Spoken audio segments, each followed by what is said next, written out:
The President is on trial in the Senate, but the Senate is on trial in the eyes of the American people. Will you vote to allow all of the relevant evidence to be presented here? Or will you betray your pledge to be an impartial juror? Will you bring Ambassador Bolton here? Will you permit us to present you with the entire record of the President's misconduct? Or will you instead choose to be complicit in the President's cover-up? So far, I'm sad to say, I see a lot of senators voting for a cover-up, voting to deny witnesses, an absolutely indefensible vote, obviously a treacherous vote, a vote against an honest consideration of the evidence against the President, a vote against an honest trial, a vote against the United States. A real trial, we know, has witnesses. We urge you to do your duty, permit a fair trial. All the witnesses must be permitted. That's elementary in American justice. Either you want the truth, or you must permit the witnesses, or you want a shameful cover-up. History will judge, and so will the electorate.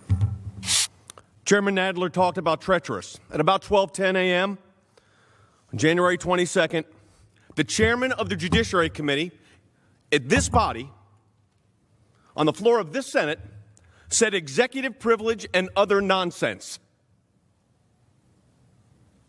Now think about that for a moment. Executive privilege and other nonsense. Mr. Nadler, it is not nonsense. These are privileges recognized by the Supreme Court of the United States.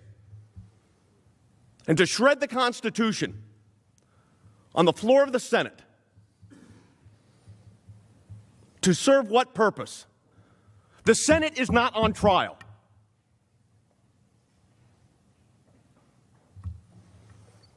The Constitution doesn't allow what just took place. Look what we've dealt with for the last now 13 hours. And we hopefully are closing the proceedings, but not on a very high note.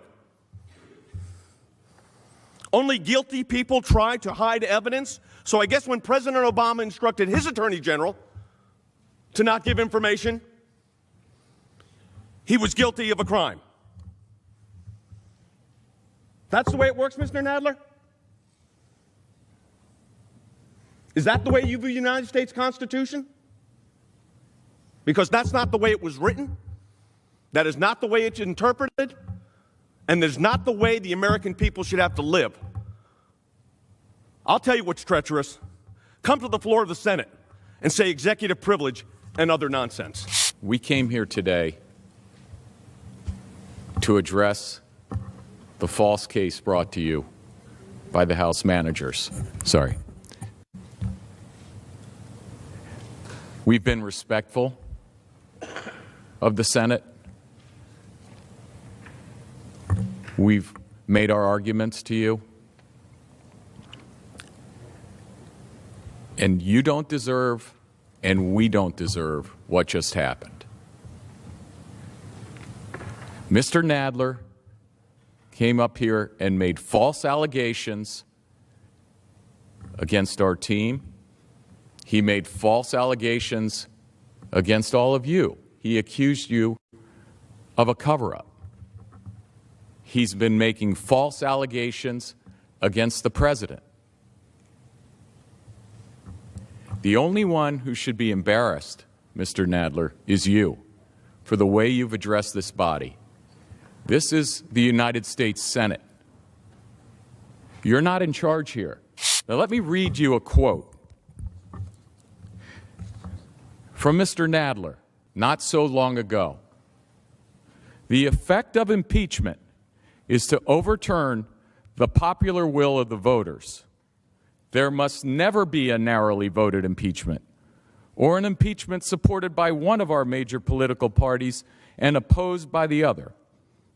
Such an impeachment would produce divisiveness and bitterness in our politics for years to come, and will call into question the very legitimacy of our political institutions.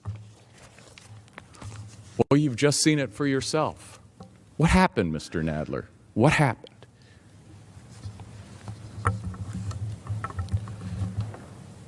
The American people pay their salaries, and they're here to take away their vote.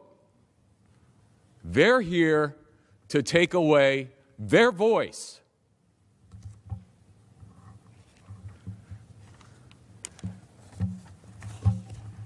They've come here and they've attacked every institution of our government. They have attacked the president, the executive branch. They have attacked the judicial branch. They say they don't have time for courts. They have attacked the United States Senate repeatedly. It's about time we bring this power trip in for a landing. President Trump is a man of his word. He made promises to the American people, and he delivered over and over and over again. And they come here and say, with no evidence, spending the day complaining that they can't make their case, attacking a resolution that had 100% support in this body, and some of the people here supported it at the time. It's a farce, and it should end. Mr. Nadler, you owe an apology to the President of the United States and his family. You owe an apology to the Senate. But most of all, you owe an apology. Mr. Hur, why did he do it? Why did Joe Biden, in your words, willfully retain and disclose classified materials? I mean, he knew the law.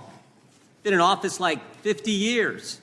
5 decades in the United States Senate, chairman of the Senate Foreign Relations Committee, 8 years as vice president. He got briefed every day as vice president. He's been in the Situation Room. In fact, you know he knew the rules because you said so on page 226. President Biden was deeply familiar with the measures taken to safeguard classified documents. And Joe Biden told us he knew the rules. Mr. Armstrong said this earlier. Joe Biden was deeply familiar with it. You're exactly right, because he told us when Jack Smith goes after President Trump, Joe Biden says, how could this happen? What data was in those documents that could compromise sources and methods? It's irresponsible. So Joe Biden knew the rules. You know he knew the rules. And Joe Biden told us he knew the rules. So, Mr. Hur, why did he break them? Congressman, the conclusion as to exactly why the president did what he did is not one that we explicitly address in the report. The report explains my decision to the Attorney General that no criminal charges were warranted in this matter. I think you did tell us. I think you told us, Mr. Hur. Page 231, you said this. President Biden had strong motivations. That's a key word. We're getting to motive now. President Biden had strong motivations to ignore the proper procedures for safeguarding the classified information in his notebooks. Why did he have strong motivations? Because, next word, because he decided months before leaving office to write a book. To write a book. That was his motive. He knew the rules. He broke them because he was writing a book. And you further say, and he began meeting with the ghostwriter while he was still vice president. There's the motive. Mr. Hur, how much did President Biden get paid for his book? Off the top of my head, I'm not sure if that information appears in the report. Sure does. There's a dollar amount in there. You remember? I don't. It may be $8 million. If that's $8 million. Joe Biden had 8 million reasons to break the rules. Took classified information and shared it with the guy who was writing the book. That's why he did. He knew the rules, but he broke them for $8 million in a book advance. But you know what? It wasn't just the money. Joe Biden, here's this page 231, very next page. Joe Biden, in your report, Joe Biden viewed his notebooks as an irreplaceable, contemporaneous record of the most important moments of his vice presidency. He had written this all down for the book, for the $8 million. And the next thing you say in your report is, quote, such a record would buttress his legacy as a world leader. You know what this is? It wasn't just the money. It wasn't just $8 million. It was also his ego. Pride and money is why he knowingly violated the rules. The oldest motives in the book, pride and money. You agree with that, Mr. Herr? You wrote it in your report. That language, and it does appear in the report, and we did identify evidence supporting those assessments. You also had another interesting statement in your report. You said Joe Biden, I want to make sure I get this right, viewed himself as a man of presidential timber. Remember that statement, Mr. Herr? I believe that does appear in the report, at least in the executive summary. I think this is interesting, because here's the scary part. Page 200. I said this earlier in my opening statement. Page 200. Joe Biden, this is a quote, Joe Biden risked serious damage to America's national security when he shared information with his ghostwriter.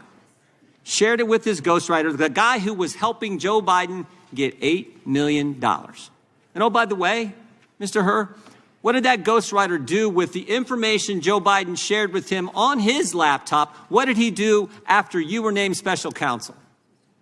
Chairman, if you're referring to the audio recordings that Mr. Zwanitzer created of his conversations with exactly Mr. Biden, what I'm referring to.